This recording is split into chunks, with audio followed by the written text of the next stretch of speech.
just a technological transition. It is an opportunity to redefine our region's development trajectory. It is an opportunity to keep up pace with the rest of the world through effective inclusion and cooperation. Today, as we stand here, South Asia is at an inflection point.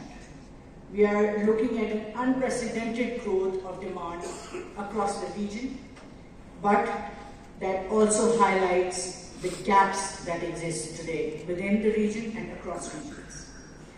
The use of internet is increasing rapidly across the globe, yet around 1/3 of world's population remains offline.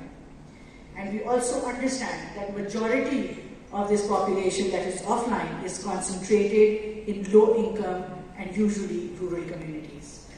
There also remains a stark gender gap across the globe when we're talking about connectivity.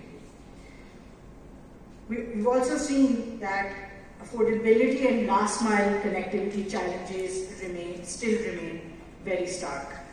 Fiber, power costs, the economies of operating towers make it very difficult for us to operate and ensure connectivity for our populations living in sparsely populated remote regions. So today, when we stand here today, in the backdrop of all of this conversation, SATRC 26 is not merely a conversation. It's not just a dialogue. It is a platform where our collective vision and coordinated action can actually help. Over the next few days, our deliberations will review the outcomes of the SATRC Action Plan 9 and will also set the scope of the Action Plan 10, focusing on our region's shared priorities like advancing spectrum harmonization, cross-border digital infrastructure data governance, strengthening cybersecurity cooperation, universal connectivity and inclusion, and collaborative regional innovative ecosystem. The Asia-Pacific telecommunity has been instrumental in nurturing the spirit of partnership, and I would like to thank and congratulate the role of Mr. Kondo throughout.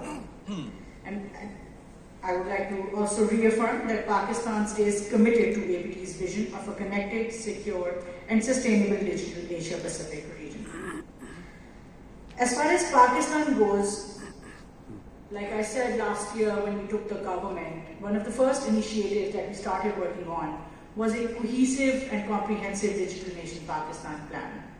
And earlier this year in January, we were able to pass the Digital Nation Pakistan Act, which essentially set a clear roadmap all the way across connectivity, digital transformation, inclusion, and every other area that a truly digital nation should encompass. We've started talking about digital transformation in 3 critical areas: our society, our government, and our economy. Digital is today the new way of life, all the way from our very basic social requirements, all the way up to our national securities. We have to focus on our digital transformation priorities.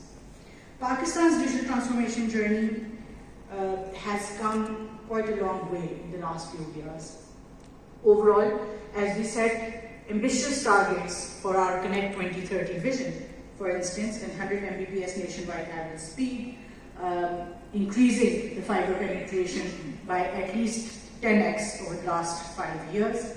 We're looking at around 1,000 megahertz of spectrum availability for our population, globally aligned 5G rollout, around $25 billion of economic impact in the next 4 years, and trying to achieve 100% gender inclusion, especially when it comes to connectivity and access to digital.